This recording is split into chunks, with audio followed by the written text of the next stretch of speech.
Happy Tuesday, everybody. Welcome inside the After Hours Lounge, brought to you by Bellevue University. Head over to bellevue.edu. Register for classes. You could become a Bruin as early as this winter. John Schreiner is over on our sister station calling Creighton Volleyball tonight. It means Alex Drake, also known as Drake DeGrassi to some people, is in studio with me tonight.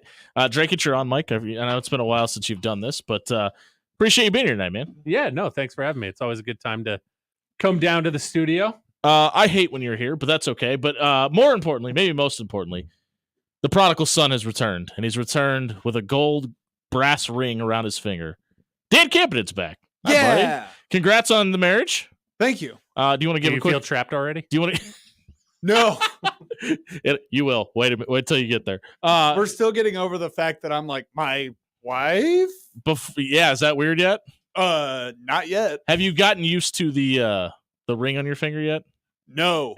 That's what they'll tell you. It's a big adjustment in life. Yeah. You'll get a callus. I drove for 11 hours yesterday, and usually I loop my pinky and my ring finger like around the edges of my steering wheel on long drives. Because you're an old man.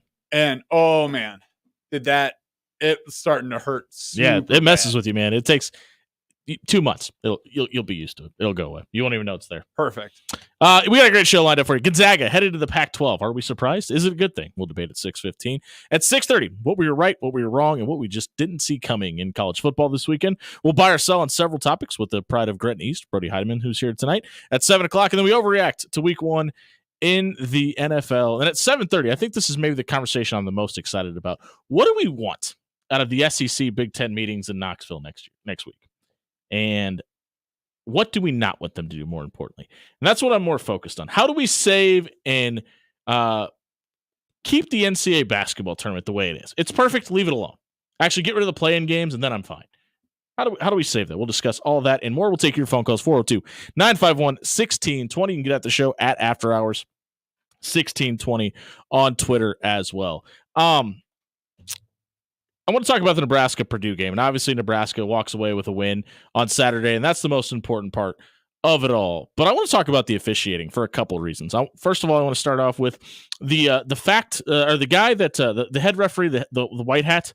I want him to overtake Morgan Freeman as like the national narrator for everything because that dude's voice was immaculate. Secondly, it really feels like there's this emphasis in college football this year for officials to anticipate flags, and I say that because specifically talking about the Jamal Banks flag downfield where it looked like he was going to interfere with the receiver and they threw it ahead of time. And then obviously the Thomas Fidone flag where he literally didn't touch a soul and they threw a flag on him because it looked like it was going to be a pick play.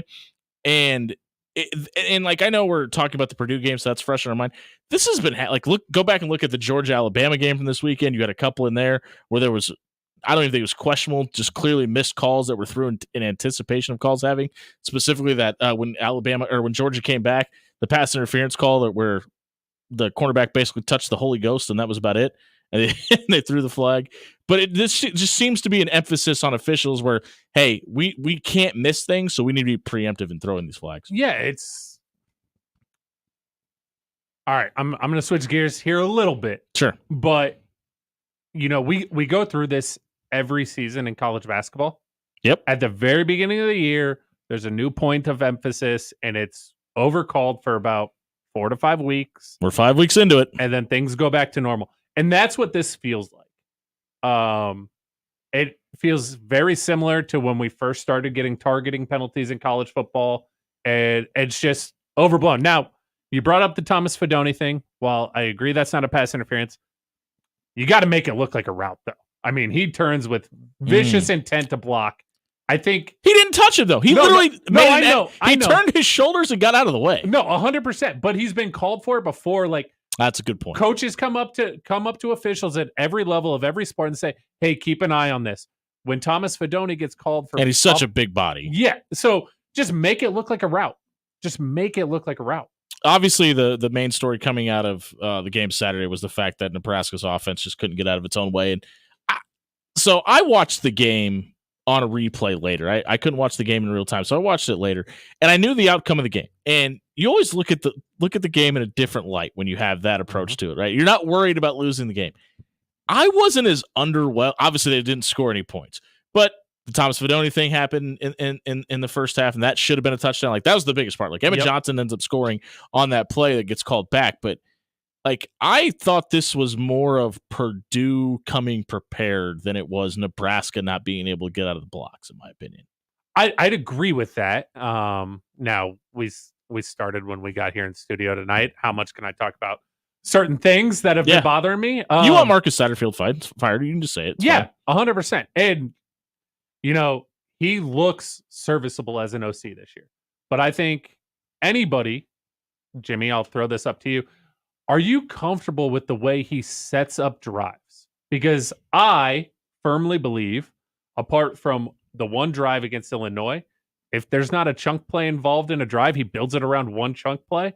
And if he doesn't hit on that chunk play, it's over. So I think that's there's a couple things that you got to unpack there, though, because Nebraska still hasn't had anybody rush for over 100 yards in a game. That's the next thing I'll get to. And I think a lot of that is because, and Matt Rule talked about this yesterday, he was really surprised. He said he's been surprised with how many splash plays the offense has been able to make. And if the head coach feels that way, I got to feel like the offensive coordinator is too. So, and I say that to say this, because it's got to be kind of hard to stack plays when you're kind of surprised by the outcome you're getting from other ones, right? Yeah, that's fair. And I think specifically, and this is something I'm intrigued by, and I wrote this down in my notes after watching the game.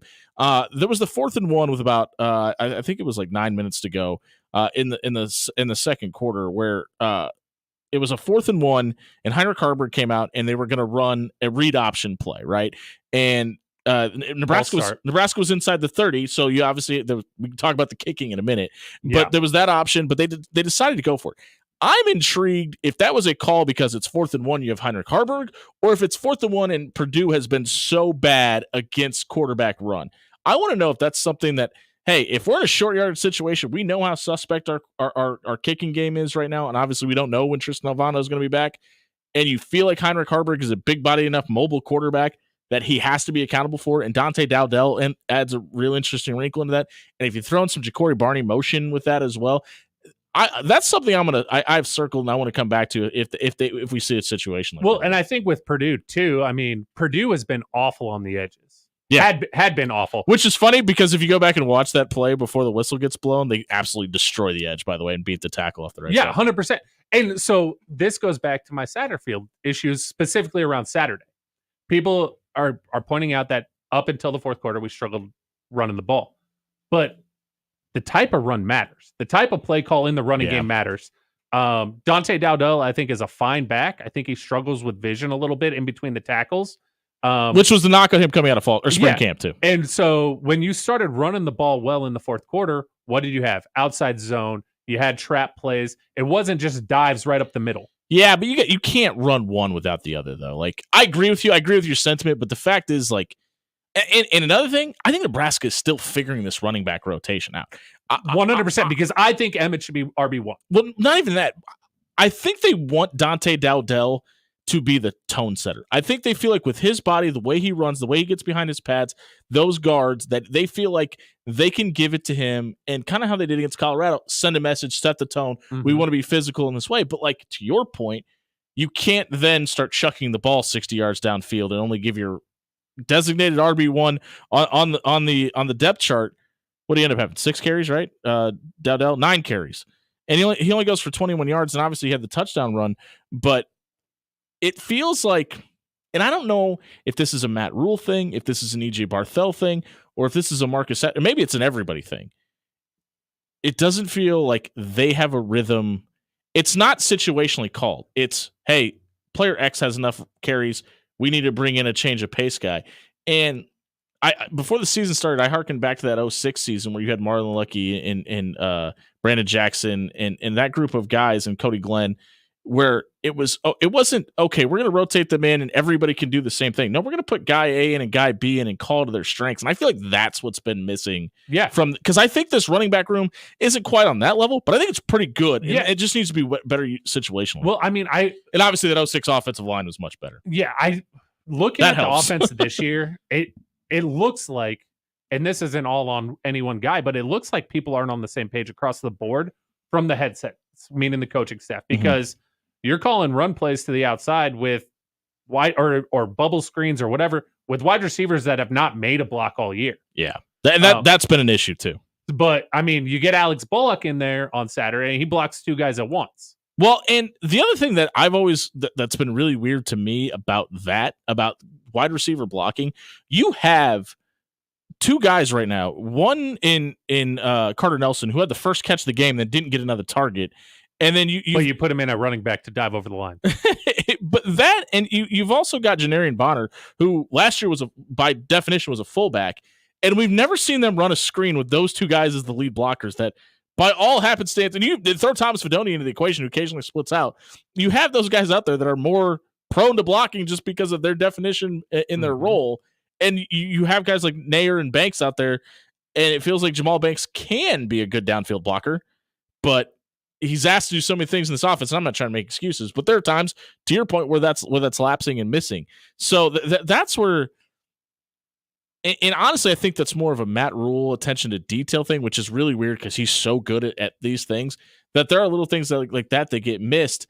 And the one knock against Matt Rule, other than his time in Carolina coming into Lincoln, was his ability to manage in game. And that kind of feels like that's still something that we're missing. Well, again, this team is 4-1 and doing very well. But late clock management, I mean, you can go back to the Illinois Challenge, which was pointless. Yeah. I didn't understand it then. I don't understand. And that's you got to have more faith in the people around you, because somebody had to tell him, hey, you need to challenge this. And that was not the right call. Yeah. It made 0 sense. You're looking at 1st and goal from the 6 versus 1st and goal from the 3. But to your point too, around the entire offense, to me, there's something missing, not just with the running back rotation and being able to run the ball. Timing doesn't seem 100% to me. I was at the UNI game, and the interception to Lloyd, the ball came out late. The read was off because Lloyd had that guy burned. It is a freshman quarterback. 100% it is. But there are times where if you really dial in and look at Dylan, he's getting through reads before guys get to their breaks. Yeah. So the routes aren't as crisp or as fast as they should be. See, but I think that's a couple of things, because you've had a rotation of guys in an offensive line, so that's changing communication and a lot of things. But B, you have a lot of rotation at wide receiver too. Like they're getting a lot of guys out there, and I'm not knocking them for that, but that's going to, you have to have guys that you trust. And I think Dylan's put some balls up to Isaiah Nair because he feels comfortable with him. Yeah. Interesting, he only had 1 catch on Saturday too, and that's a guy. And I know Jamal Banks has kind of stepped up specifically in the last 2 games, and Banks ended up having 5 receptions, including the touchdown. But it feels like Dylan is more comfortable and more in rhythm when the ball is going to Isaiah Nair. It just does. Yeah. And that could be a camaraderie thing or whatever it may be. But also, we can nitpick all of those things. Dylan Ryle has thrown 2 passes through 5 games, and I don't think you can really credit him with either of them. And that's incredible to say about a kid that's just in his freshman season. I mean, the one against Illinois, that's a heck of a play. Northern Iowa. I still think that's more on Nair than it was on Jalen Lloyd than it was on 100%. Yeah. I mean, like I said, ball came out late, slightly underthrown. It's still a 60-yard ball through the air. You still got to come down with it. 100%. I don't have any problems with Dylan. Maybe on the second down on Saturday where he took a sack that he didn't need to take. But that's going to happen regardless. Obviously, we saw overtime against Illinois where he took sacks that he shouldn't have been taking too. But again, you can't put all that on a freshman. Can't put him in that position. Yeah. Let's push the Gonzaga stuff back to the back of the show, because I want to keep talking about this.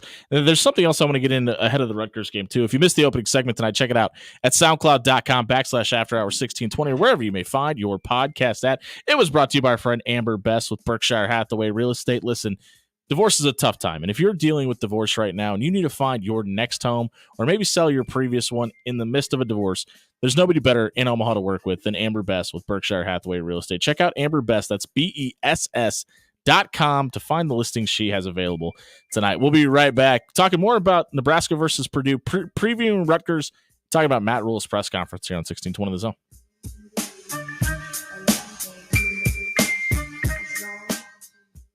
Hey, everybody, it's Jimmy Allen here for Jerry Ryan Clothing and Sportswears. You got plans on Thursday? Well, if you don't, we got them for you. Mizzen and Main has a trunk show at Jerry Ryan. All you got to do is stop by 78th and Dodge. Check out the Mizzen and Main's polos they have. They're nice shirts. They're easily washable. They stretch. They have trim fit. They have regular fit.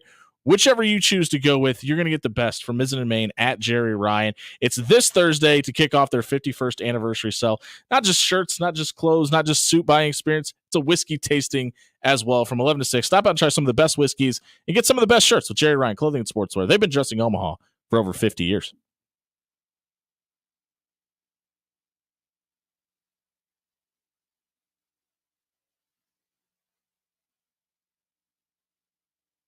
Spectacular fall weather into early evening with the temperatures in the upper 60s.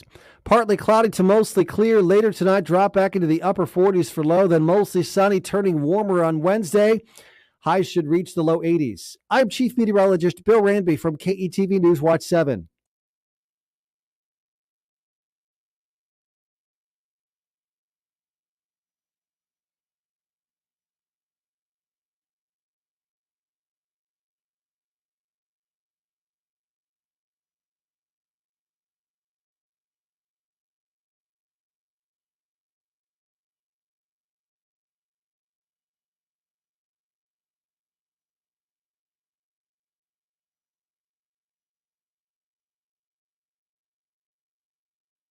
This time-saving traffic is brought to you by Saul's Jewelry and Loan. Saul's Jewelry and Loan at 142nd and U is our Millard location.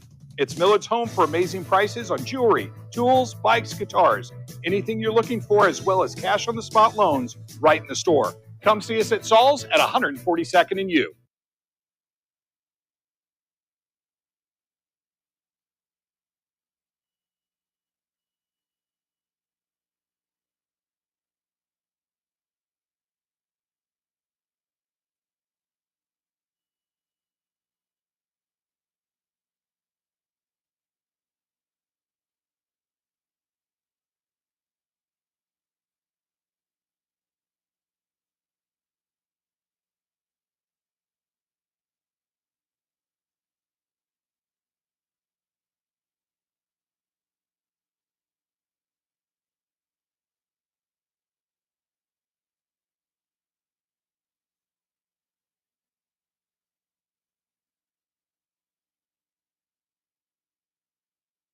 Hi, I'm Amber Bess. If you're searching for a real estate advisor who is a skilled problem solver, Amber Bess of Berkshire Hathaway Home Services Real Estate stands out. If you're a first-time home buyer, navigating through life's changes, or you just want to upgrade your home, my expertise and dedication will get you the best deal possible. With me, expect nothing short of personalized attention and seamless transactions.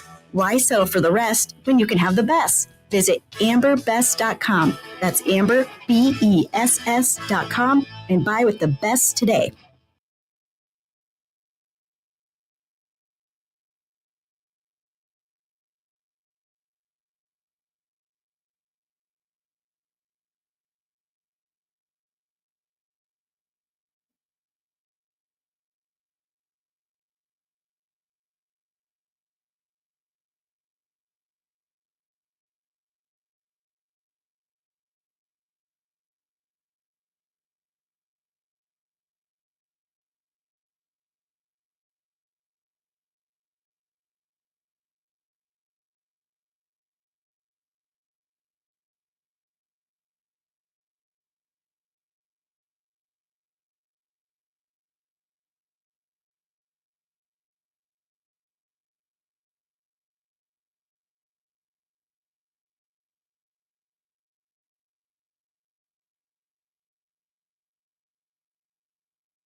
According to Jimmy, it's the best Twitter handle. You should change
622 on a Tuesday night here on 1620 The Zone, brought to you by Bellevue University. If you want to keep up to date on all things Bellevue athletics, download the BU Bruins app to your smartphone tonight. Alex Drake sitting in for John Schreiner. I'm Jimmy Allen, Dan Campion, and Brody Heidemann producing tonight.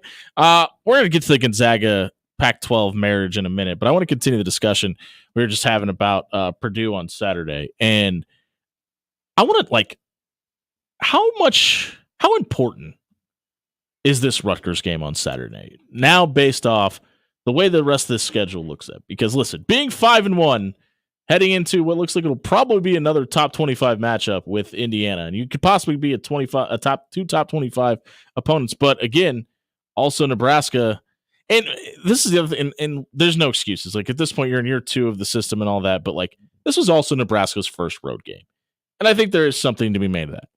That atmosphere in Bloomington is going to be tenfold what it was in West Lafayette. Yeah, I mean, we're lucky it's an 11 a.m. game. It hasn't been announced yet. Oh, I think that's going to be a 3 o'clock game. That's going to be if you're Kurt Cignetti, for sure. If you're Kurt Cignetti, you want it to be a 7 o'clock game, but I don't know if that's going to be even enough for Bloomington. But to answer your question about Rutgers, I think Rutgers is the most important game you've played to date this year. Yeah, I agree. I don't think it's debatable. Obviously, Colorado was important being a rivalry game, but that's literally the only reason it was important. Yeah. It really because you won. Yeah. But yeah, I mean, at the end of the day, you could have lost the game, and it really meant nothing for the entirety of your season. Man, I don't know. If they'd have lost that game, we come out feeling a lot less good. You probably could have lost that locker room. Yeah, and that's probably a little bit extreme, and I don't think that would have been the case with this coaching staff. But you could convince me that you'd have some guys going, okay, what are we buying into? Yeah, I'm just saying, like, from a win-loss perspective and season goals, that game really didn't mean a whole lot as far as 100%. being, it wasn't being a Big Ten competitive in the Big Ten. If you drop 2 home Big Ten games in out of your first 3, that's problematic. Yeah, and especially the way the schedule obviously finishes out. I mean, we just talked about the importance or the stakes in the Indiana game next week, and obviously after that, you get back-to-back home away games. That second one in Columbus, a little bit of a big deal. UCLA is what it is. The USC game may be the most intriguing one left on the schedule, though, because obviously the way Michigan kind of handled them, and you have to go to Southern Cal, so we'll see how that all works out. Wisconsin feels like they're a snail's pace away from probably losing that locker room already with. Like, there are bad vibes to around hear that Braylon program. Allen when he gets on this podcast he's been tweeting about. Well, not even that. Like, you have former players tweeting at Luke Fickell about, like, he's literally their Bill Callahan. Like, that's where it is right now. You can make all the comparisons between the West Coast offense and changing the system and Phil Longo and all that. It's heading that direction really quickly. The thing is, though, I don't know if Wisconsin is that program that's going to let it happen and may go back to, like, if it doesn't work out this year, they may just go hire one of the service academy coaches just to get back to running football. Yeah, it's insane. That's obviously the extreme, but it's insane how fast it has flipped there. This is why I didn't want their Luke culture, Fickell, right? Yeah. He feels gimmicky to me. He feels a lot like PJ Fleck, but flashier. Sure. I can see that. He wears that stupid vest. I just look at it this way, man. He went 6-6 with Ohio State talent. Yeah. You're never getting that in Wisconsin. And a lot of time has passed. He's had a ton of success. But, I mean, I really wonder, like, what the long-term ripple effect is going to be in college football post Scott Frost at Nebraska, post Luke Fickell at Wisconsin, if he's not able to turn around, which it feels like he's not going to, about hiring group of 6 coaches to the Power 4, because those 2 guys have kind of been the marquee names that have been pulled out of those groups. And we saw what happened with Frost. It doesn't look to be great with Luke Fickell. And I think there's so much to be made. And this is why this is kind of full circle why the USC game is so intriguing to me, because we see these coaches leave these smaller conferences and just assume, and Luke Fickell obviously made a college football playoff, but look at Sonny Dykes. I mean, it's not great for him, and he was able to do it at TCU and made a national championship appearance. But we see these coaches have success at the group of five. And there's so much made about the in the trenches and the offensive, the defensive lines. And I think that is the biggest difference between the best and the rest. But the coaching in the Big Ten, the SEC specifically, is second to none. 100%. And that's why a guy like Danny Lanning gets hired from a coordinator position. Danny? I didn't know you guys were that close of friends. That's what everybody calls him. Okay. I've never heard anybody call him that, but all right. Well, all right. Sorry, Dan Lanning. But that's why he can go and have immediate success at Oregon, because he was part. Did you see that Idaho game? I think there's a debate to be had there, but go ahead. Are you denying that he's been successful? We'll see what happens this year. Yeah, either way. That game next Saturday, that's going to tell you a lot about Oregon. Yeah, it will. It will, 100%. There's a saying out there, you can always tell who's skinny dipping when the tide goes out. And I think we're about to learn a lot about it. It could be really good. Yeah. Well, could be really, really bad I've been hard on Dan Lanning because I thought he coached himself out of. I mean, you start calling him Danny, that's bad enough. I thought he coached himself out of 2 wins last year against Washington, doing some stupid things. But I don't think that's debatable. Overall, he's been what everybody else would call successful. Does he maintain it? That's a different question. Sure. We talked about this year versus last year in the last segment. Nebraska's +5 in the turnover margin right now. At this point last season, through 5 games, we'll take a guess where the turnover margin was. -8, -7. You're about right on the nose. And it feels like that has been the difference. Specifically, we talked about Dylan Raiola's 2 interceptions, but the upgrade in quarterback, and I don't know if you can necessarily snub Jamal Banks and Isaiah Nayer's impact on this team, but it feels like Dylan Raiola specifically has been the turning point for this team. And how he navigates over the next couple of weeks, because this Rutgers team they're not going to play the bracket coverage you saw against Purdue, and obviously a much bigger jump in talent from what you saw against Northern Iowa and UTEP. But how he navigates these next 3 games is really intriguing to me for a couple of reasons. A, it's the first time he's going to do it, right? But it seems to be this is going to be the stiffest competition he's going to face. And this is his first time having a bye week in a college football season, too. So it gets a little bit more time for him and Marcus Satterfield, Matt Rule, and Glenn Thomas to get in the room and say, okay, how do we fix A, B, and C? And to me, that's why that Indiana game is going to be so interesting, and the Ohio State game after it, because of the jump in competition that you're going to see. This is the most intriguing 3-game stretch of the entire schedule, in my opinion. Yeah, that's non-debatable. I mean, you could argue the back 3 are, just because those are who you would consider the most hated. Well, most hated, but also likewise opponents for what we have used as the measuring stick for a decade. But the next 3 is without a doubt. I mean, I would consider Rutgers a measuring stick game for us too, because Greg Schiano's they've been playing really well. What's Schiano in year 3? Yeah, but they should have. Did you watch any of that game against Washington? Washington probably should have won that game by 40 points. Yeah, they had over 500 yards of offense. They could not get out of their own way inside of their own 20. And for that reason, spoiler alert about our predictions later, I think Nebraska is going to absolutely control it. I don't think they're going to dominate, but I think they're going to have too many horses and pull away at the end. I want to go back to the turnover conversation. Sure. Do you feel like the defense has missed a ton of opportunities to make that more? Yeah, and Matt Rule talked about that yesterday too, when he talked about Ty Robinson coming off the field after that fumble where he basically broke through the double team, and he's like, I should have knocked the ball away. Like, that tells you that conversation is being had, but I don't know if there's really, obviously had the Saturday too, but I don't know if there's that moment where we're like, oh, they should have had that one. You know, like, there's not like a drop pass. I guess there's a couple that I had that one, but I mean, it's missed the pick 6 against you and I. Yeah, but I mean, that ball was really thrown. That's a 50-50 ball, in my opinion. I don't necessarily circle that as, that should definitely been. A few that they should have taken, but I'm talking specifically about strip sacks. So they've had so many opportunities and not capitalized on. The one thing, the biggest reason Shedeur Sanders is being considered a top first round draft pick is because of his ability to protect the football. So I take all of that out of the Colorado game, and then you have like just the schedule that they faced and the competition they faced. I'm not like, okay, I don't think it would have meant much, I guess. Now I think it means a whole lot more over these next 7 football games than it did through the first 5. But we're also talking about a 4-1 football team that has 100%. basically really only lost one half of football. Yeah. I mean, I still feel like there was opportunities against Illinois. Now, granted, they won the turnover battle against Yeah. Illinois. They needed one more, and they'd won the whole game. Yeah. Yeah. So That's what we're talking about.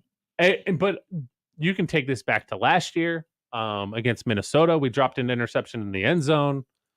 There's times where that defense eventually is going to have to make that play with their backs on the line. Mm-hmm. And I think they can. They just haven't done it yet. I know nobody wants to hear this, but I don't know. Like, after seeing how much different this team is than it was a year ago on both sides of the ball, I don't know if I put stock in saying that anything that happened in year one is like what the expectation should be. Well, for a couple of reasons, because you didn't have a Glenn Thomas on this roster, and we've seen his impact immediately on this team.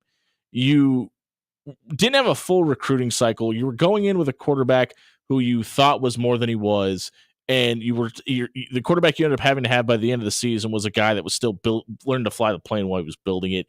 And I think what we saw from the defense was a little bit skewed for that reason, because I think they are good. I think they were good a year ago, but I think there was so much more of an emphasis on them that they didn't have any other option, I guess, for a lack of a better term, that they got put on this pedestal because A, they were delivering the goods, but B, it wasn't really that much to compare them to on the other side of the ball. Well, and I also defense was great last year for what they were, right? For a variety of reasons, yeah. But at the same time, you look at Illinois. Illinois was not as effective last year as they are this year offensively. Sure.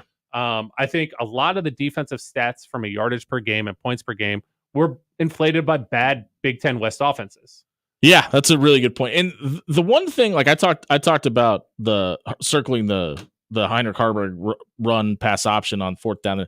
The other thing I'm going to be paying attention to, maybe even specifically in that Indiana game, is how does Nebraska handle accounting for guys? Because that's the one thing that I think Brett Bielema did better than Matt Rule in that game, specifically, obviously, circled boldly by the fullback, the wide receiver lining up in the fullback, and Nebraska's defense not being able to account for that guy. And there was a pick play in there.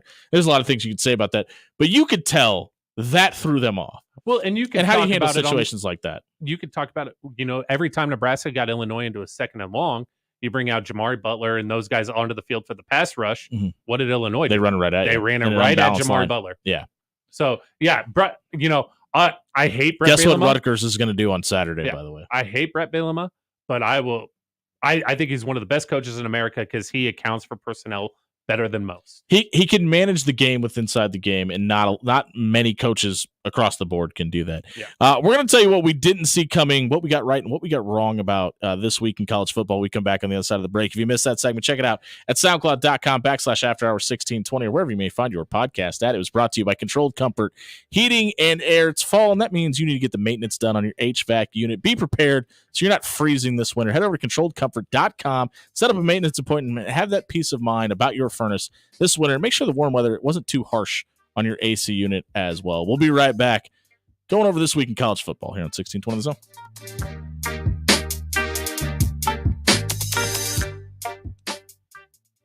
Hey, everybody, it's Jimmy Allen here for Bob Williams with Williams Law. The fall season is here, and that means there's going to be some Halloween parties and a bunch of fun things to do around town.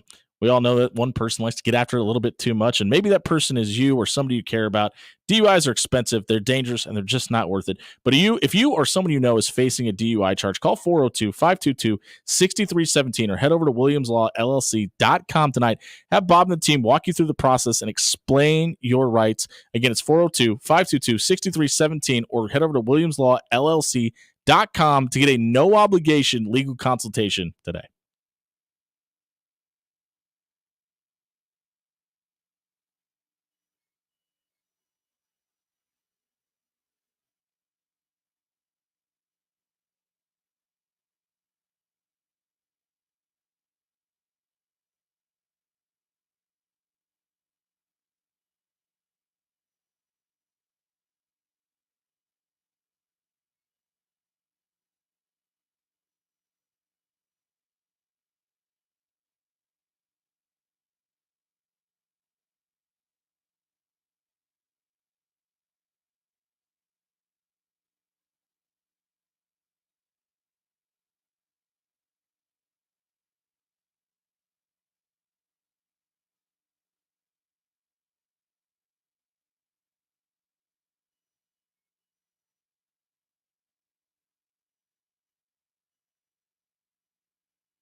6:38 on a Tuesday night here on 1620 The Zone, brought to you by Bellevue University. If you're looking up to keep up to date on all things Bellevue athletics, download the BU Bruins app to your smartphone tonight. It's time to tell you what we got right, what we got wrong, and what we didn't see coming. Now, Alex Drake, you have the ability to be a liar here because you clearly haven't been on this radio show, so you can't really give us anything you got right, wrong, or indifferent, but you can tell us what you didn't see coming. But I'll start us off about what we got right. And I know, Dan, you're going to tell me, Jimmy, you were wrong about this, but I'm going to tell you right now, I was right. I'm still right about Miami. I've been crushing John Schreiner about being wrong about Virginia Tech all season long, and obviously they took the Hurricanes to the brink, and that game on Friday night. Cam Ward wasn't great through the 2 picks early, but Miami showed resilience, and so did Cam Ward. He came back through those 4 touchdowns, willed this team to come back and win this game, and good teams get tested. It's how you respond to the test that matters. Friday night gave me more faith in Miami going forward, that not only will they win the ACC and be a top 4 team in the college football playoff rankings when the final bracket comes out, but I think they have a legit chance at winning a national title as well. Well, I didn't think that game was going to be that close. I didn't either. But I still think I've said Miami's good. I still think Miami's good. I think that game proved it. I also didn't think the officials were going to get that last call correct. Yeah, I didn't either. I'm not mad about it. No. I didn't think Michigan, Minnesota was going to be as close as it was. And I know Michigan's I was wrong about this one. I thought Michigan was going to run away. I know they're having quarterback issues in Michigan, obviously. I thought Michigan was going to win by 24 points. I did too. It just I was so confident in that game being a runaway, I never even put it on. And I saw the score. Honestly, I didn't either until I saw the score of the third quarter. I went, "Oh, what do we have here?" Dan, you also weren't here. You were off doing way more important things. Allegedly. What were you right about this weekend? Yeah. So I did talk to a lot of people about college football this weekend. Attaboy. And I was right about Alabama and Georgia. I thought that Alabama was going to win it in a bit of a squeaker. I know the final score, 41-34 doesn't make it look like a squeaker. But if you got to watch the game like I did. It's a 1-score game. Yeah. Well, Alabama came back. Georgia got up to a 28-0 lead, and Alabama came back in that game. Which Alabama was the other way around. Alabama got out to a 28-point lead, and Georgia came back in the game. And then Alabama retook the lead, and Georgia had a chance to win at the end through that pick in the end zone. Yeah, but I was right all weekend. I kept on telling my guys and anyone who would basically listen that Alabama was going to beat Georgia. Who do you feel better about after that game? Because I think you can make the case for both teams. I think Alabama is the better team, and not because of the way the score went. I just feel like they navigated the waters better, and man, they hired the right guy in Tuscaloosa, or what? Yeah. That team is totally different from an offensive perspective. I think Jalen Milroe is 10 times a better quarterback than he was a year ago. Yeah, 100%. But I think I feel better about Georgia coming out. About where they're at and where they can go. That team's gonna win 9 games this year and get a playoff spot, and I cannot wait to hate that in about 2 months. Yeah, I feel like for the first time early in a season, they're legitimately challenged, and they now see their deficiencies and they can focus on it. That's why I feel better. And the worst part of their schedule starts now too. Yeah, like.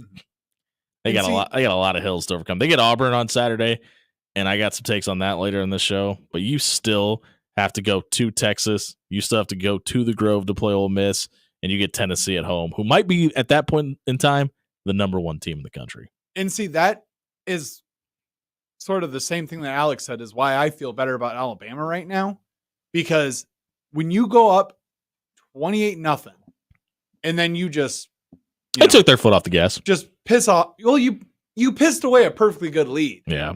And then you have to win it in the way you did, which, by the way, can there be anything more electric than a 17-year-old with kill everybody on his eye black wearing an iced out Cuban chain? That kid getting the game-winning touchdown. Unreal. Yeah. He's younger than me. I don't think they loved the eye black, by the way. I just loved when they had him next to the other receiver on the sideline, and one of them's like Psalms 46:11 and kill everybody, and they're like, it's the duality of man. Yeah, listen, you could convince me that you feel better about either one of those teams after that performance, though. You know who you brought up, though, on that Georgia schedule that I feel significantly worse about now? Texas? Ole Miss. See, but I don't think you could say you feel better about Georgia and then feel worse about Ole Miss, because Kentucky probably should have beaten Georgia early in the season. No, they absolutely should have. But, I mean... I just think Kentucky's better than people give them credit for. No, they definitely are. But I also feel, to your point, we talked about them a little bit ago, I feel a lot better about Oregon coming out of their last 2 games after their first 2 games. I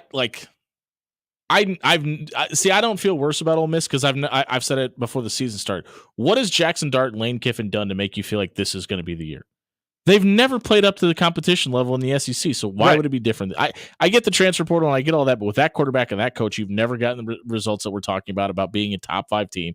I never thought they were going to be a college football playoff team. I still don't. I think a 9-win Georgia team will get in before a 9-win Ole Miss team. Oh, and they should. Yeah. So if that's what I got right, what I got wrong this weekend, and maybe for the whole first half of the season, I thought that BYU was going to be chasing Utah and that Utah was the best team in the Big 12. I know Cam Rising wasn't available this weekend, but I thought Utah's defense was good enough to honestly carry them to a Big 12 championship game, and BYU would be chasing the whole way and then probably lose that head-to-head matchup. I think BYU is by far the best team in the Big 12. Even with Cam Rising in Salt Lake, I think BYU is the team to win the Big 12 this year, and I think they run away with it. Yeah. You hit the nail on the head there. What I was wrong about, again, I did wrong last time too. I did You're not, just wrong, so it's fine. Yeah, Good. I did not think Colorado was going to run away from UCF. Josh Peterson's loving this show right now. Is Go ahead, it? sorry. Yeah. Yeah, I didn't think Colorado was going to run away from UCF. I had Colorado as a 5-win team. I thought the Big 12 was going to be a lot stronger than they are. Still not up to par of the other 2 conferences, but I thought they were going to give Colorado fits, and it does not appear that's the case right now. Feel better about Nebraska dominating Colorado the way they did today than you did after that game? 100%. We'll see what happens on Saturday. They get K-State and Boulder, and that's going to be more of a litmus test, in my opinion, than UCF, even though the game was on the road. Give Travis Hunter the husband right now. Dan, what were you wrong about? Well, I'm just going to stick in the Big 12 since that's where we're just like hanging out. Welcome to the Big 12 segment of the show. And just like you, Jimmy, since the start of the season, apparently I've been wrong about Oklahoma State. Who had them not being able to run the football on your bingo card? I had Oklahoma State in one pocket, Utah in the other pocket, and I was saying Big 12 championship right there. Those are going to be your 2 contenders this year. And I mean, I've been wrong on both accounts, but it seems like at least this weekend, Kansas State had the number and had just the way more superior offense. And definitely I thought that was going to be a better game than it was. Oklahoma State I did too. And yeah, actually it was before I left at one point, I said that that's probably going to be the Big 12 highlight game of the year, where it's going to be a huge shootout and we're not going to see, whoever wins this is probably going to win the Big 12. And so who's the best 2 teams in the Big 12 now? I think it's K-State and BYU, especially if Cam Rising's not available at Utah. That's a big thing. We talked about congratulations on your 9th year of college football, Cam Rising. Yeah, we talked about Ollie Gordon a lot before the season, obviously because of the DUI charge and a lot of things, but I think people thought he was going to be the premier running back in the Big 12. That DJ Gideon's kid from K-State, watch out. He's got the potential to be the best running back in that conference by the end of the season. What I did not see coming this weekend, and really all this season, was Navy. I didn't see Navy being this efficient. They beat Memphis this year. They haven't kicked a field goal all year because they haven't had to. They have the 17th ranked offense. And 23rd best score, 17th ranked offense in yards per game, 23rd best scoring offense in the country. They've been a lot of fun to watch. Yeah, Navy's been impressive. I've even been a little impressed with Army as well. That defense is good. Not to that factor. This is going to go across the whole season too, Jimmy. Back to the Big 12, but I did not see KU falling off like they have. I didn't think it was going to be this bad, but John and I talked about this the week before we brought up KU, and we were like, they're missing a lot of pieces from that team from a year ago. But we both said, hey, listen, it's Lance Leipold. He feels like he's got his finger on the pulse. He's going to be able to figure it out. Yeah, I didn't either, but we had some question marks about this. Jaden Daniels has been in the Heisman conversation in the past a little bit. Thought maybe a healthy version of him would be better. That team is bad. Yeah, TCU is not good, and they dominated that game. Yeah. Dan, what did you not see coming on Saturday? What I didn't see coming was how close Arkansas kept it against Texas A&M. At one point, I honestly thought that they were going to win that game. They should have. And I thought that Arkansas was going to play spoiler. And I'm going to call it right now. I think somewhere down the road, we're going to see one of probably the top 4 teams in the SEC fall to Arkansas because they're going to have an off week. And they get a chance this weekend. They get on week. They get Tennessee at home. They get LSU the week after. They finish with Ole Miss and Texas, and they get Missouri in Columbia to finish out the season. So they're going to get a lot of opportunities to do so. Tennessee might be the best team in the country. Really? I think so. I really do. Honestly, and also real quick, just like side note, I had a 10-leg wedding day parlay. Come on, Vegas. And hey, Texas, you want to learn how to cover a spread? You could have won by 35 points. Yeah. That was dumb. I didn't understand that spread, though. There's nobody that's beating anybody in the SEC by 35 points. Nobody. I don't care who it is. You're not boat racing anybody. Yeah. I really like Texas, too, in the SEC. To me, it's them, Tennessee. Quinn Ewers needs to get back healthy. Yeah, Arch is not ready. Arch is good. He's just not ready to win a national title. Good. Hey, if you missed what we didn't think was coming this week in college football, you can check it out at soundcloud.com/afterhours1620, wherever you may find your podcasts at. Get ready, because it's Wing Wednesday tomorrow. Don't forget to follow us on socials. Follow Cunningham's Pub every single Wednesday. We're going to give you an opportunity to win a $25 gift card to Cunningham's. All you got to do is follow us and eventually share the gift that we post out on Facebook or Twitter. We will enter you into a drawing to win a $25 gift card to try the best culinary experience you're going to find at a bar in Omaha. It's Cunningham's Pub. Stop at one of their 2 great locations tonight, either the Old Mill location or the Blackstone District. You can stop by tonight and grab dinner and drinks. Tell Derek and the crew that After Hours sent you. Brody Heidemann's going to tell us what's trending on social media. We come back here on 1620 The Zone.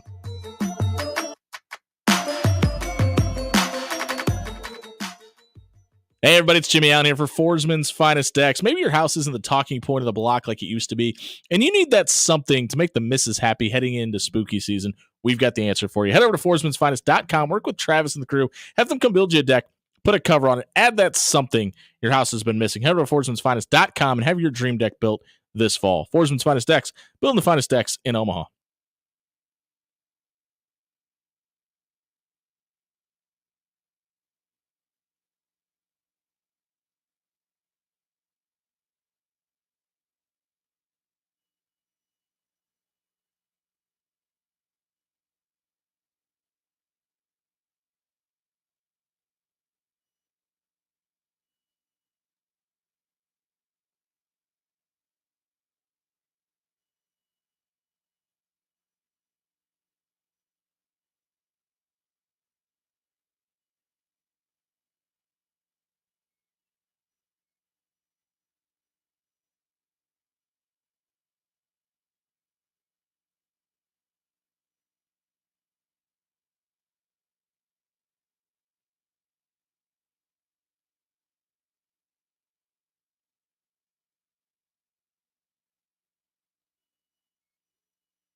6:56 here on Memory Lane. We're brought to you by Bellevue University. Head over to bellevue.edu, register for classes. You could become a Bruin this winter.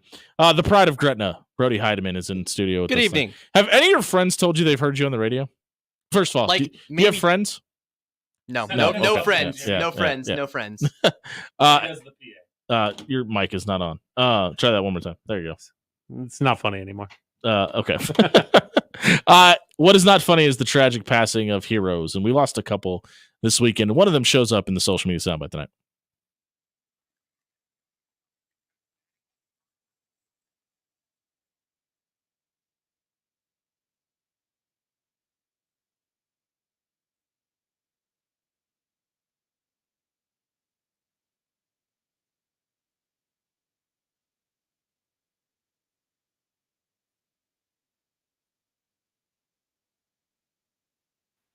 That obviously is a clip from Pete Rose's historic career. Some would say Hall of Fame worthy. I think most people should. I just don't think. Listen, when you in today's day and age, where you have guys in the NFL that are betting on the NFL and they're getting suspended for a season or 6 games.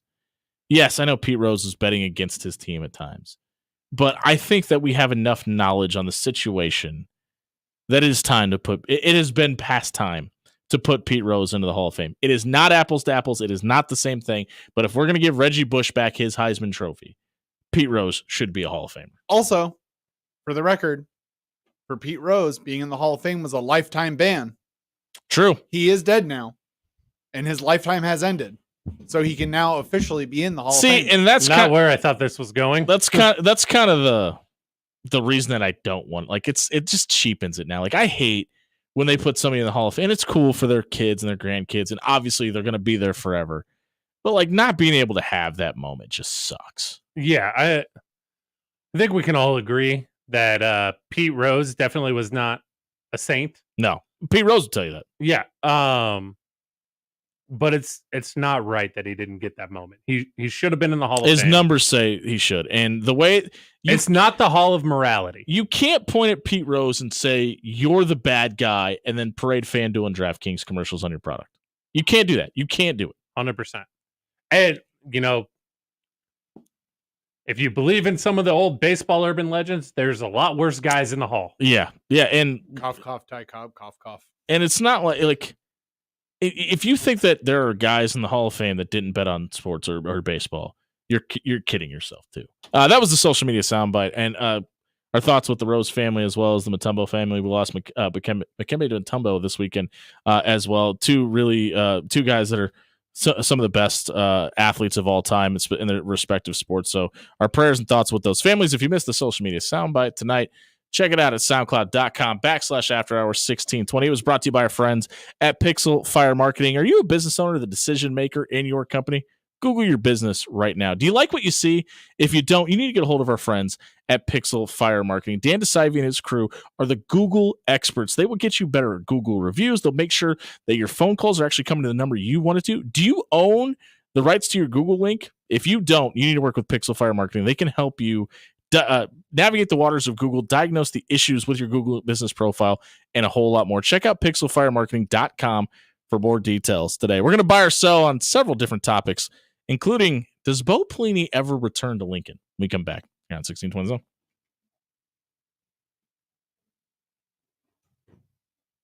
Hey, everybody, it's Jimmy Allen here for AX Plumbing. Let me tell you, I'm sick of telling you about AX Plumbing because I'm sick of having to need AX Plumbing services. Nick and his crew are second to none, and they're great. But I've had so many plumbing issues at my house, not because Nick and his crew can't fix them, because my kids keep breaking stuff. If you have kids like mine that can't get out of their own ways and they're shoving too much toilet paper down the toilet, or maybe, I don't know, your 3-year-old somehow knocked the wax ring off the bottom of your toilet in the last couple of weeks like mine did, and you have a leak, Nick and his crew, all you got to do is get a hold of them. I gave them a call. They were at my house today and fixed the problem. If you have a problem that needs to be fixed sooner rather than later, you need to work with AX Plumbing. All you have to do is go to axpservice.com to have all of your plumbing issues resolved. They also have financing available. If you can't afford the problem that you have right now, they will help you pay for it as well. There's also a discount for current and former military members as well. So head over to axpservice.com tonight and work with Nick and the team.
Top of the second hour here on 1620 The Zone, brought to you by Pyramid Contractors. You don't become the #1 roofer in Omaha by accident for 13 consecutive years. Head over to pyramidroof.com to book a free estimate today. It's time for Buy or Sell, where we take a look around the sporting world with Brody Heidemann, who has these questions for us.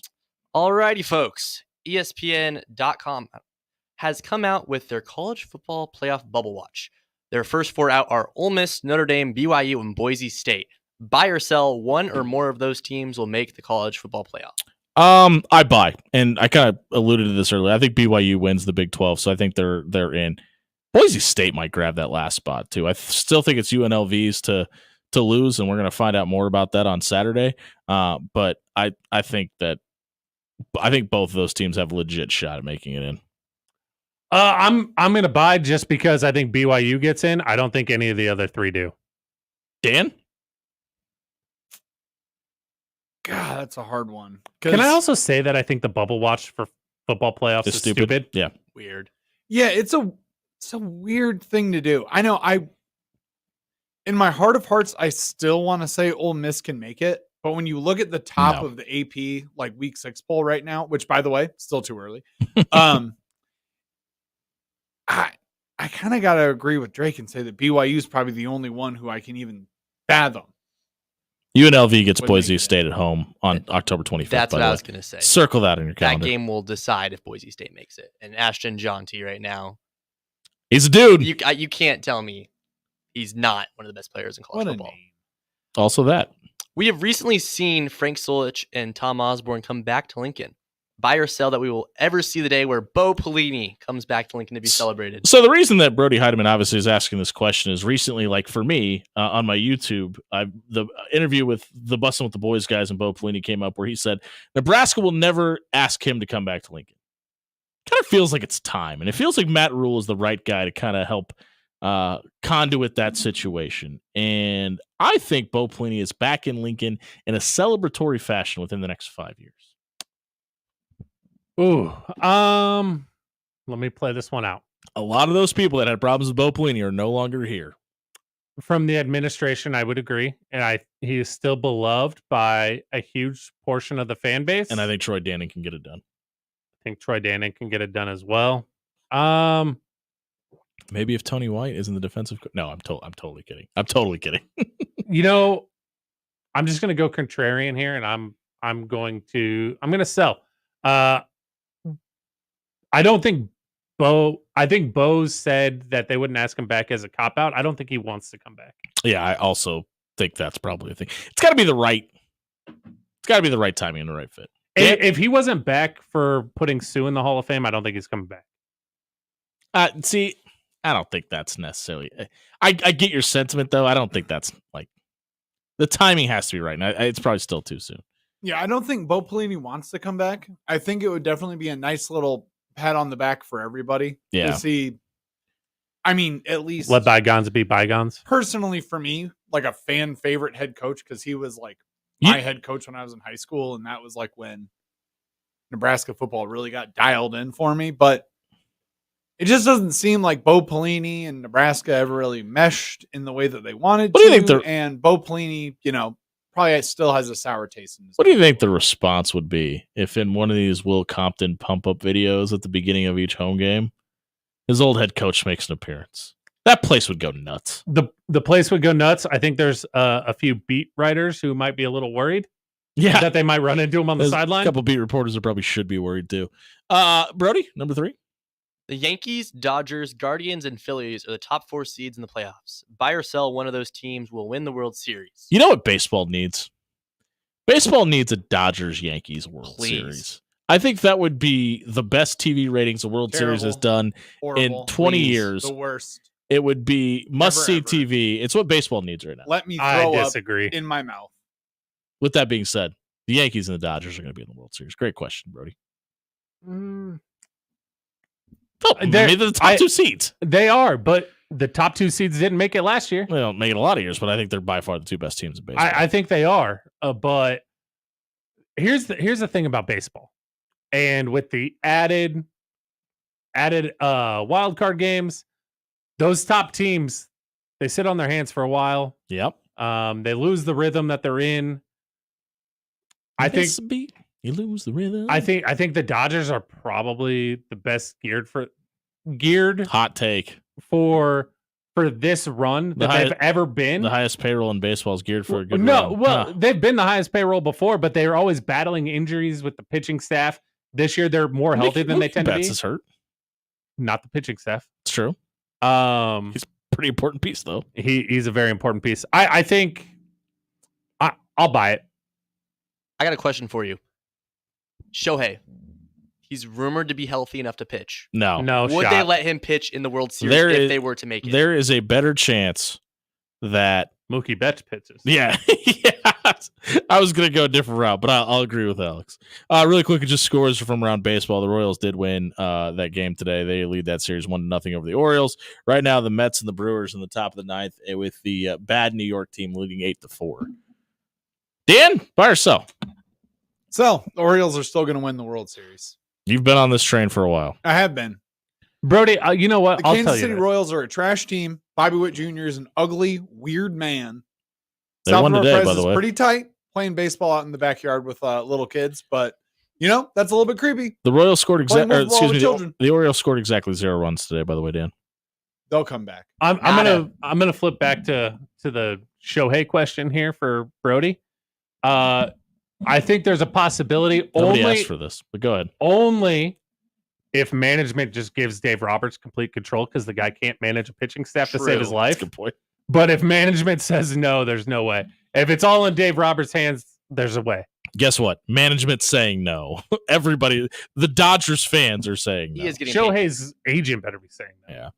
I can say you want to talk about who's definitely not going to win the World Series? It's the Detroit Tigers.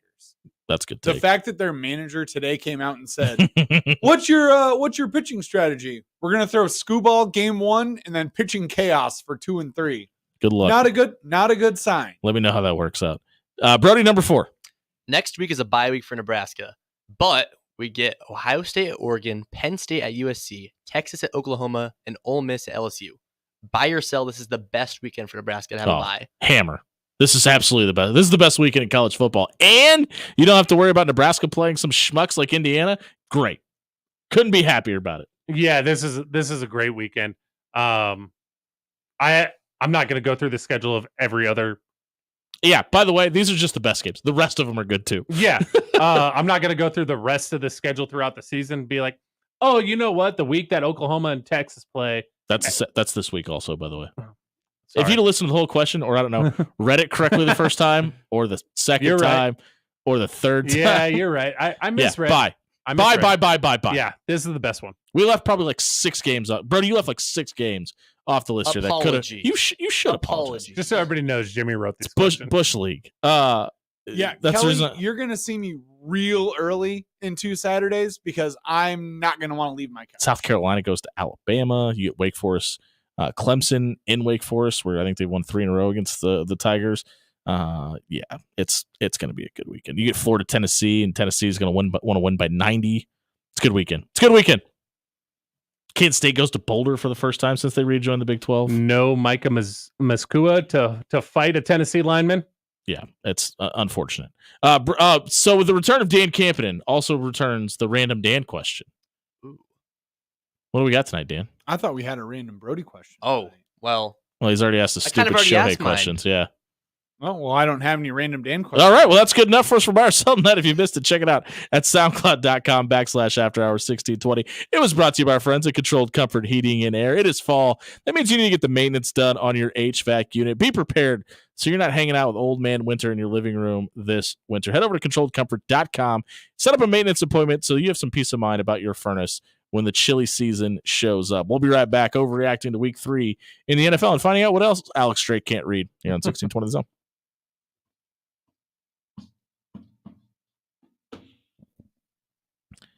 That slacker John Schreiner threw a volleyball game and isn't even doing radio tonight, so I have to do his Williams Law read, and I'm happy to do so because our good friend Bob Williams is in here every week telling you about the legal situations going on in the sporting world. You don't have to be a major conference or the NFL or an NFL player to work with lawyer of the caliber of Bob Williams. You can do it here locally in Omaha. All you got to do is head over to williamslawllc.com. Bob is even a nice enough guy. He's going to give you a free, no obligation legal consultation. He's going to walk you through your rights, explain the process, and make sure he and his team are the right representation for you for your case, for whatever it be, legal, a civil litigation, whatever it is. Bob and his team are happy to help. And all you got to do is head over to williamslawllc.com and book a free, no obligation legal consultation tonight.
$7:17 on a Tuesday night here on 1620 The Zone, brought to you by Bellevue University and Pyramid Contractors. If you're starting to notice a little bit of fog showing up behind your window, Brody, I know you're not a homeowner, but anybody that is, that's not supposed to happen. There's not supposed to be fog behind your windows. And if it is, you can work with Pyramid Contractors by heading to pyramidroof.com and setting up a free estimate tonight. We are 3 weeks into the NFL. We're going to overreact to this week. And I'm going to start us off. The Panthers and the Colts need to go all in on the nursing home scene. Their quarterbacks, Joe Flacco and Andy Dalton, both have looked like they've turned back the clock 10 years. I don't think either will be able to maintain that. It probably won't even last the rest of the season. But if I'm either team, especially Indianapolis, and I think I got a chance of making a playoff run because my division sucks, they need to stick with their older quarterbacks. And I am sticking with Joe Flacco and Andy Dalton because Andy Dalton might mess around and win comeback player of the year this year, too. That is interesting. You're out on Anthony Richardson. I'm out on Bryce Young. I want it to be known, Dan, you can attest this. I've been out on Anthony Richardson since they drafted him. I was on this radio show and got killed because I said thought it was the worst reach in the history of the NFL draft. That is still true. It was true then. It's true that now. You can take that to the bank. All right. He's been consistent. We can give that to him. Man, Joe Flacco just shows up and balls out. Yeah, he does. It's not the first time he's done weird. this. Cost Adrian Martinez a job in Cleveland. Adrian's probably not upset about that these days. No. Dan, you got no reaction? Yes, I do. Aaron Rodgers, my friend, you are a liar. You say that your relationship with Robert Saleh is great. It is obviously not, with the way that you prance and preen around on that sideline and throw hissy fits like a tiny baby child. Because you are losing football games, and you, my friend, will be gone sooner than your head coach will be. Dan, you stole my number 2. I said I was going to say that I think Aaron Rodgers is gone before Robert Saleh. Last time I checked, Robert Saleh is not the one out there throwing the football and getting 9 points in a game against the Broncos, who suck, by the way. Yeah, that's a fair take. Overreaction this week in the NFL? It is time for my New England Patriots to move on from Jacoby Brissett. I don't care if it's Drake May. He sucks, though. Or bad first name, too. Ooh, come on, Jimmy. Or is it Joe Milton? Yes. Or Joe Milton. I don't care who it is. I would actually prefer Joe Milton because he's at least mobile and might be able to put some pressure on the defense. But truth be told, it does not matter what they do because they don't have weapons to get the ball to outside of Ramondre Stevenson. Thanks, Bill Belichick. Yeah. My number 2, I was going to go with the Aaron Rodgers. Listen, I don't like if I'm the Jets. I know that Robert Saleh hasn't really delivered you the goods, but if it's a choice between the two, I'm sticking with Robert Saleh. I think he's a good enough defensive coordinator that he can figure it out as a head coach eventually. It's not like you have all this help now. Devontae Adams sounds like he's going to be available sooner rather than later. I think we're going to learn a lot about how Devontae Adams felt about Aaron Rodgers throughout this cycle. Now, there's a lot of people that feel like he may have the possibility of ending up in Kansas City, Missouri, and get your popcorn ready if that's the case, because that's going to be a ton of fun. But if he ends up with the Jets, I think that is a guy that you can look at and say, okay, we can pretty much tie Aaron Rodgers and Robert Saleh as a whole to this one piece. And if we add it, it doesn't get this offense over the top. It's both of them, not one of them.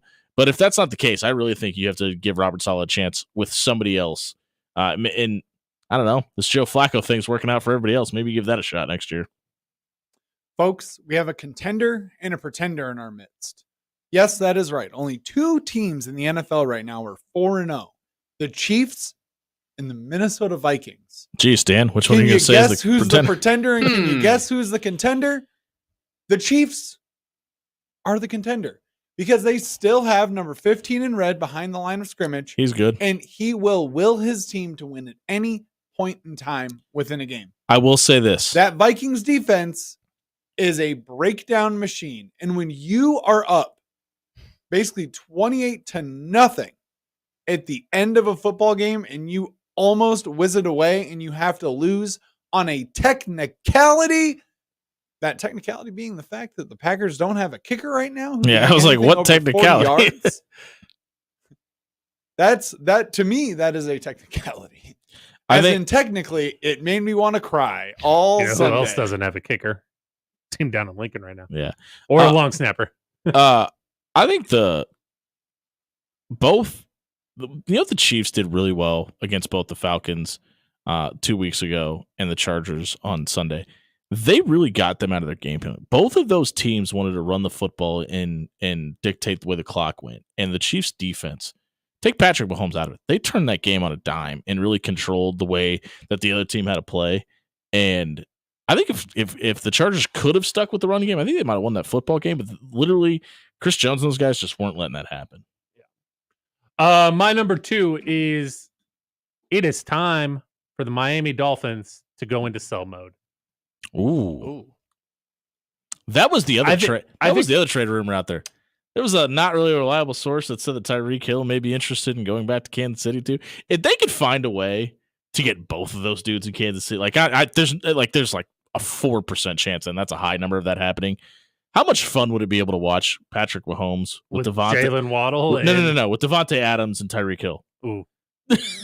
I would rather see Jalen Waddle. I can't stand the Chiefs. I'll watch that. Yeah.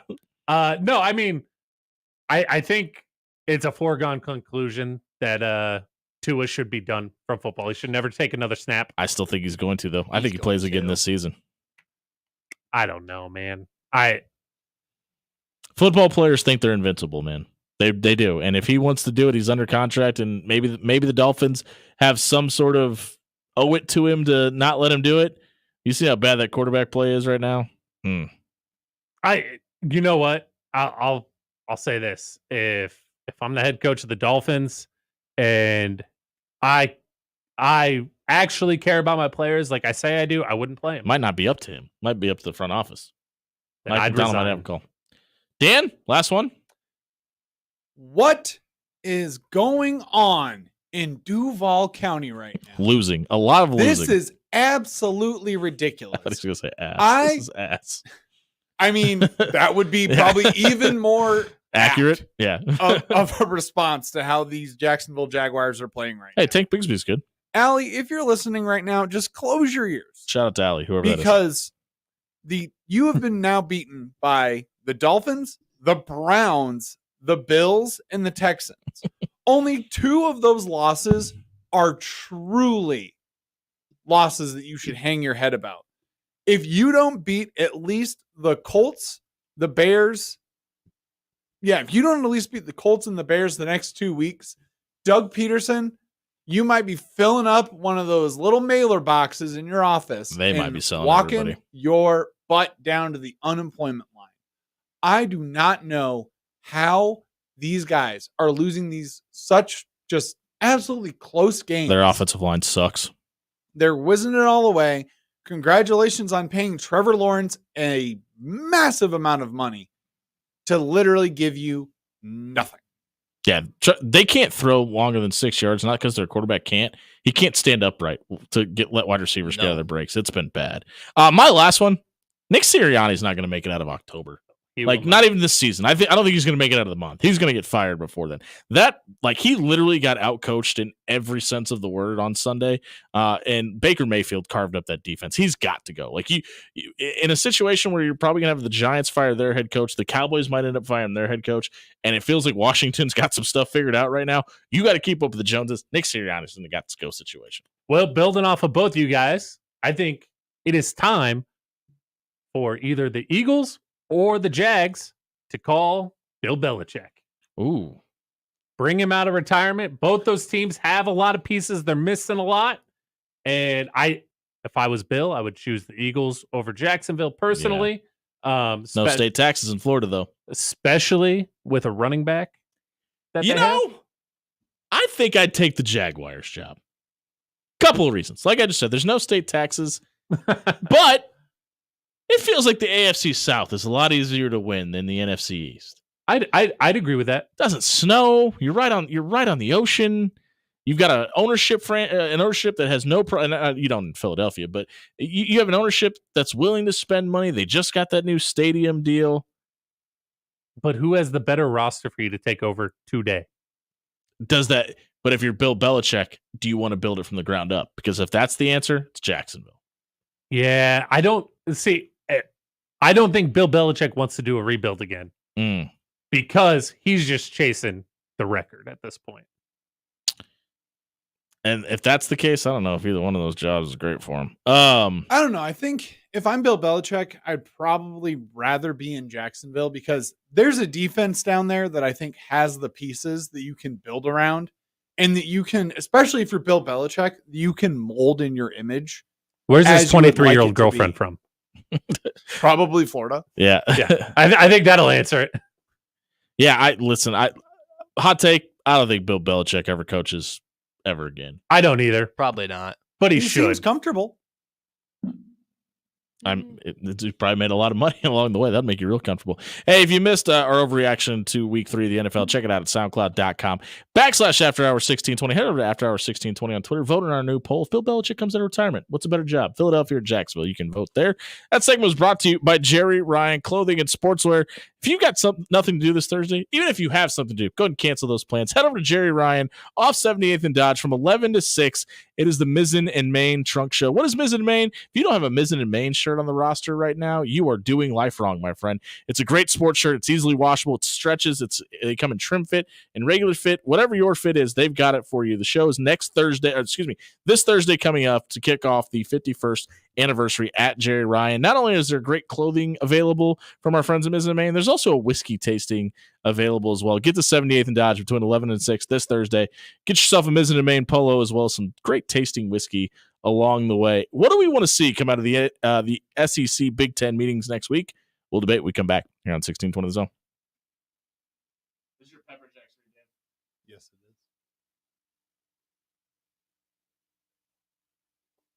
Good evening, everyone. I am back in the house to once again tell you, because I know you forgot with my week off, that Pepper Jack's is the place to go for my steak gunner Philly with all the vegetables, including that jalapeno juice to make it extra spicy.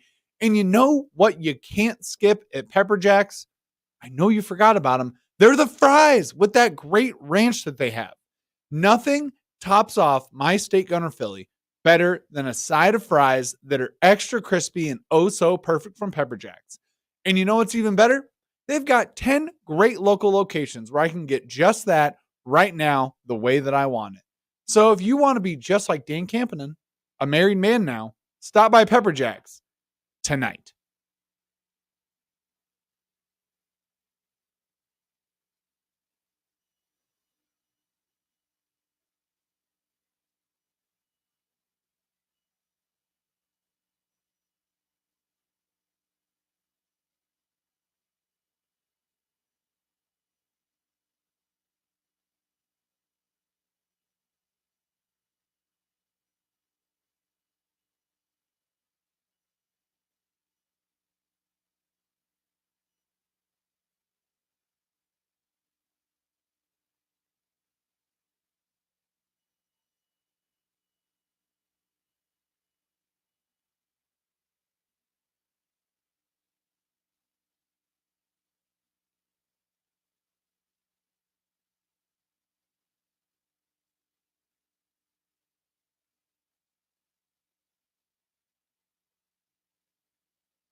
6:34 on a Tuesday night here on 1620 The Zone, brought to you by Pyramid Contractors. If you need your windows, gutters, siding, or roof replaced, they do it all at Pyramid Contractors. Head over to pyramidroof.com.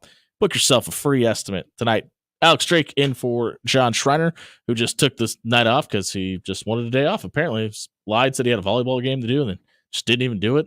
What a slacker. Darn it, John. Our boy Dan Campinen is back from his wedding vacation. She did not leave him at the altar, so that's all good news. And Brody Heideman's producing the show tonight. There is a meeting next week between the SEC and the Big Ten, and they're going to discuss scheduling. And it sounds like we're probably going to see the SEC move to 9 conference games, as well as probably 1 crossover game built in the schedule.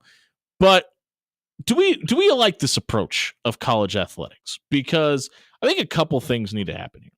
I think it's a necessity that football has its own umbrella. It is excluded from the Title IX rulings.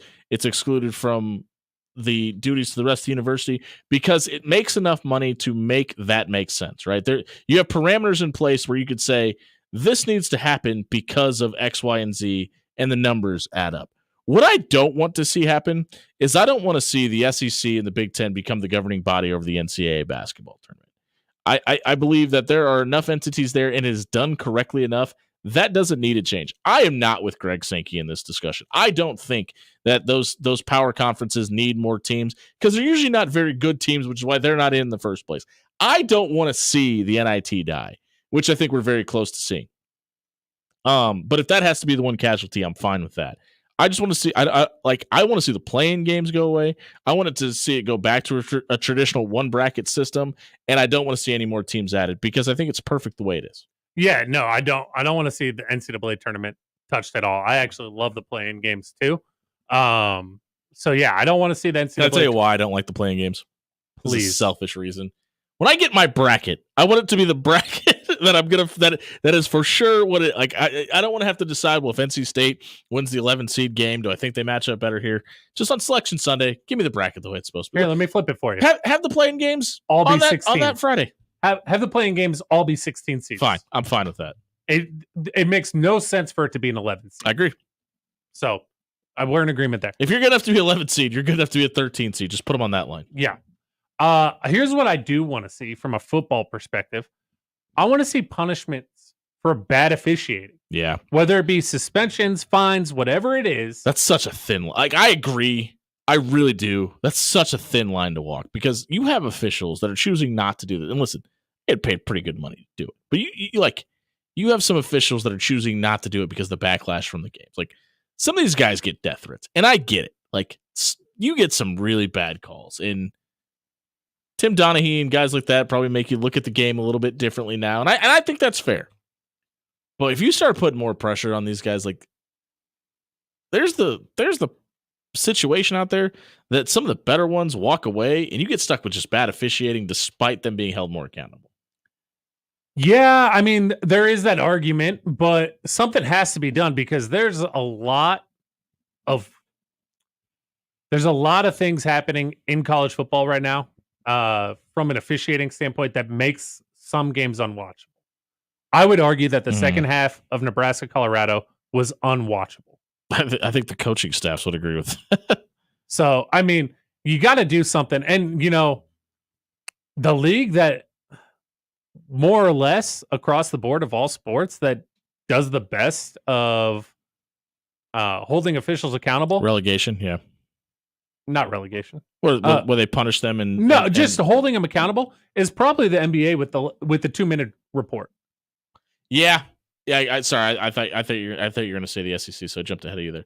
But I mean, like, I don't know what else you can really do more than what they're doing right now for the officiating. Because if you miss calls, you don't work as much. You don't work bowl games. Sometimes you don't even make it to the postseason, et cetera, et cetera, et cetera.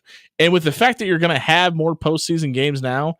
That feels like the right way to go. So I don't know what the answer, like fining officials, but like it is still human nature and it is still human error. And there are just calls that some guys don't see because you are watching in most cases 4 to 5 different guys over 55 square feet of field at a minimum on most plays.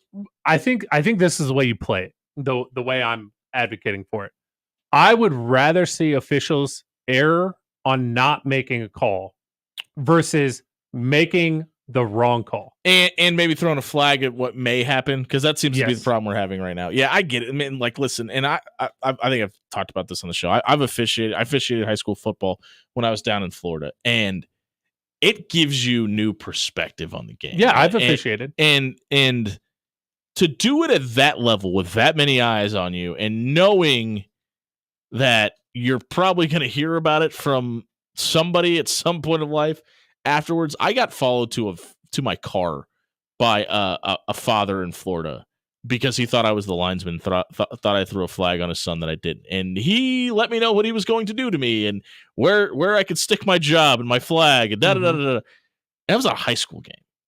Like, we see a ton of errors in football, but it's not like baseball where you have the ability to go to an electric umpire. Like, I don't think we ever see technology overtake that. Well, and I don't want to go to an parts. electric umpire in Right. baseball either. But I think I like, if you're going to ask humans to do the job, you have to let them do the job. You know what I mean? Like, is some officiating really poor and overly done? Yes. But like, there's a long process to get a job calling a college football game. And I think I think the ramifications of losing the good ones way, way higher than probably fixing the problem. And I'm not disagreeing with the sentiment of what you're saying. I just think that the response you're going to get from it may not be what you're trying to accomplish by what you're saying. I mean, anytime we roll out new rules for anything, there's unintended consequences, right? Like, that's just the nature of the beast for everything. But there has to be something done in college football right now with the amount of flags that we are seeing. Yeah, I agree with that. I just don't know how you fix it. Maybe you start with a 2-minute report. I mean, there are a lot of ways to fix officiating, like, just in general. None of them are good, though. That's the real problem. Yeah. Because it's like, all right, do you have them all wear earpieces with a direct line to New York? Do you bring in a back end officiating staff to actually watch monitors of every single angle that they possibly can? And do we need more cameras on the field? Yeah. It's just putting a hat on a hat at that point. I don't want it to go to like the NBA where you can challenge a foul. I don't want that. And the only problem with that is, and kind of to what you were just saying too, Dan, is like, they did that for pass interference. Remember how many pass interference calls got overturned? I believe it was one in that entire, and it probably should have been closer to like 15 or 20. So I don't know, man. Like, there's also the pride part of it, and I think that was a big deal with the pass interference rules, where they let people challenge that, because a lot of those officials don't want to walk out there and go, "I was incorrect." to 90, and everybody, we told you, you suck, blah blah blah. So that just makes it worse too. But I mean, that's a bad situation to put those guys in. But I mean, it is kind of a slow process. We've done review for targeting, right? And there was a long period of time where I think the majority of fans disagreed with a lot of those targeting calls not getting overturned and some of them getting overturned. Now, I think it's pretty consistent in what you're seeing on that. Yeah, I think so too. And the one thing that we're not talking about, who really needs to be replaced? All the quote rules on TV games, because every one of those dudes, Dean Blandino is probably the worst, but like, every one of those dudes is bad and get it wrong more often than they get it right. Yes. If you missed our segment tonight in the discussions, what we want to see out of the Big Ten and SEC meeting coming up next week, check it out at soundcloud.com/afterhours1620. It was brought to you by our friends at AX Plumbing. Home or residential, they can do it all. Check out axpservice.com for all of your plumbing, water heater, gas piping, or backflow prevention issues. AX Plumbing is locally owned and operated, and they will leave your home or business cleaner than they found it. Check out axpservice.com to book an appointment with Nick and the crew tonight. We win you some money. On the other side of the break, we come back here on 1620 Zone.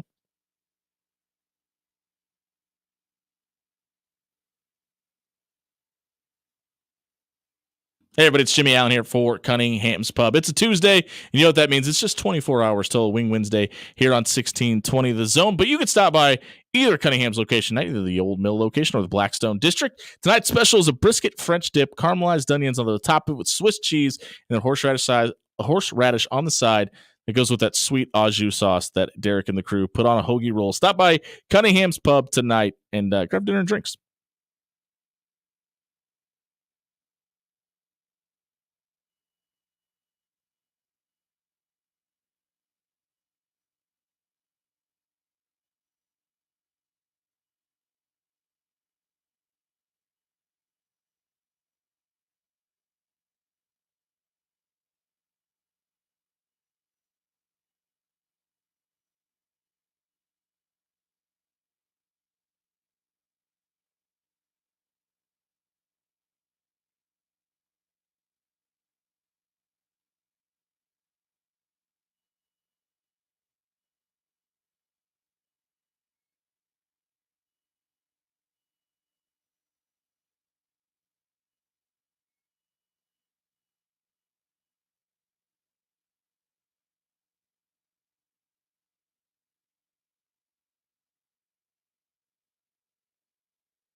7:48 on a Tuesday night here on 1620 The Zone. Closing her down on After Hours. We're brought to you by Pyramid Contractors. 13 years. You know how hard it is to be number one for 13 years? Pyramid Roofing does, because they've been able to do it. All you got to do is head over to pyramidroof.com tonight. Book yourself a free estimate with Kyle and the team. How do we do in our college football picks last week? Well, no thanks to Dan Campen. We went 7-2 last week. We're going to try to go 9-0 tonight. I will start us off. Give me Boston College on the money line. They're only +1 against Virginia. I think they absolutely blow the Cavaliers out. Bill O'Brien is one of the most underrated coaches in the country. Give me over in Navy and Air Force is 34.5. I think they get to about 38, 42 points somewhere in that area, and that game gets over. And give me Auburn to lead at halftime against Georgia. I think the Dogs are going to have a little bit of a hangover after that Alabama game. Obviously, it's really difficult to get up 2 weeks in a row for games like this, and there could be a little bit of a letdown here. Give me War Eagle, not to win the game, but to be leading at halftime. Okay. Thank you. Give me Nebraska to cover the 6.5. Okay. I actually think they come out and play really strong football, and I think they might run away with it. I think they have the possibility to do so. Yeah, and by run away with it, I mean 3 scores. Give us a different one, because you're supposed to go off the Warhorse Sportsbook app, and you can't bet on Nebraska in the state of Nebraska when they're playing. So we'll come back to you. Give us your over-under and your prop bet for the weekend. My over-under is going to be Oklahoma State, West Virginia. Give me the over of 65.5. Neither team can run the football. Makes sense. Yeah.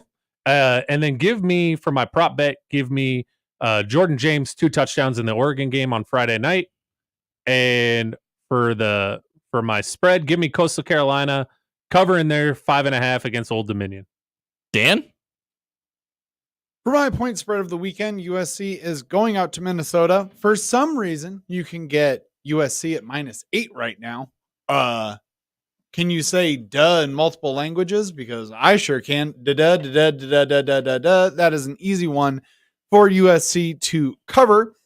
And then possibly the greatest named college football game right now on the X app, Miami, Florida. I don't know why we have to put that everywhere. We know Miami of Ohio. Then make Miami parentheses Ohio. Okay. We all know where the real Miami is, and it is in Florida. Miami of Florida is going out to Cal this weekend. Give me the over of 54.5 total points in that one. I don't hate that. And then this is going to be an interesting one, because I do not think that Georgia will score first, but they will win.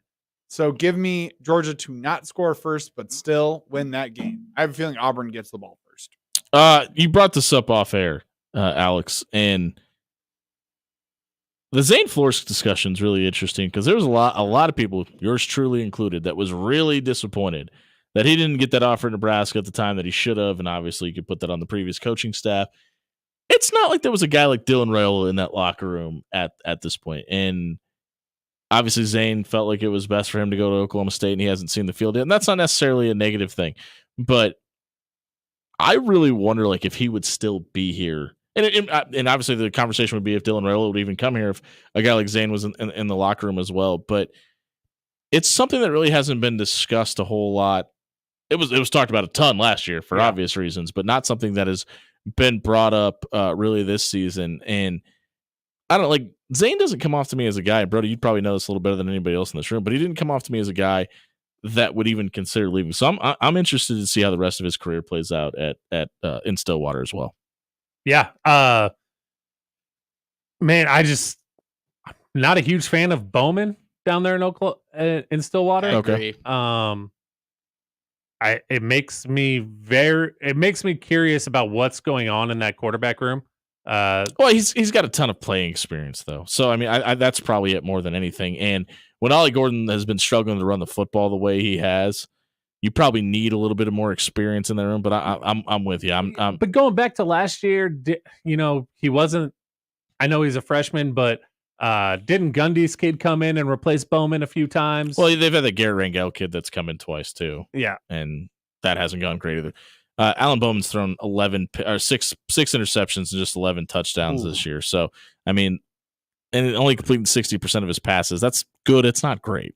Yeah, that offense is for a Mike Gundy led team. That offense has got a lot of question marks. I mean, you very rarely question the quarterback play in Stillwater, and pre DUI. There was discussions about Alec Gordon being a Heisman contender this year, and he's only carried the ball 88 times for 334 yards. He's not even averaging 4 yards a carry right now, and just the 4 touchdowns on the ground. And I always wondered, like, when that conversation was happening, I don't ever see I think Alec Gordon's very talented. At least he was before this season. And there's obviously a lot of reasons you could point at. The offensive line, Stillwater hasn't been great this year either. But like, I just don't ever see a situation where we're talking about a running back at Oklahoma State and Mike Gundy's system being a guy that gets enough touches to be a Heisman Trophy contender in a world where it is now, where it like Derrick Henry's probably going to be the last one to ever do it from that position just because of who he was and the uniqueness of him. Yeah, I mean, unless you're carrying it 20 times a game plus 5 to 10 receptions a game, I just don't see a world where you get enough touches. I think you have to be like a Darren Sproles guy that's much bigger, where you can do like kick returns too, and just be a unicorn, really. Yeah. And Alec Gordon, as good as he is, and I still think he's got the ability to turn the season around and be at the level he was a year ago. I don't think I never thought he was going to get enough involvement in this offense, even if he's the guy that we thought he was again last year. He went for 1,700 yards to be. He would have been in the conversation. He definitely wouldn't have won it. I don't think. I mean, he had 21 touchdowns a year ago in 1,700 yards, and if that wasn't good enough to win it, I didn't know how he was going to be able to do more than that in this offense. Yeah. Hey, if you missed any of the After Hours Lounge tonight, want to figure out who that angelic voice is that's not John Schreiner, you can listen to it wherever you find your podcasts at soundcloud.com/AfterHours1620, Spotify, wherever you may be. Our bets tonight were brought to you courtesy of Warhorse Casino and Sportsbook off 63rd and Q. Slots, table games, and yes, that Sportsbook is now open. You can stop by anytime, day or night, to place your bets on sporting events going on outside of the state of Nebraska. If you or somebody you know is having a gambling problem, please call 402-806-7344. For Dan Campanen, Brody Heidemann, and Alex Drake, I've been Jimmy Allen. Enjoy National Taco Day, everybody.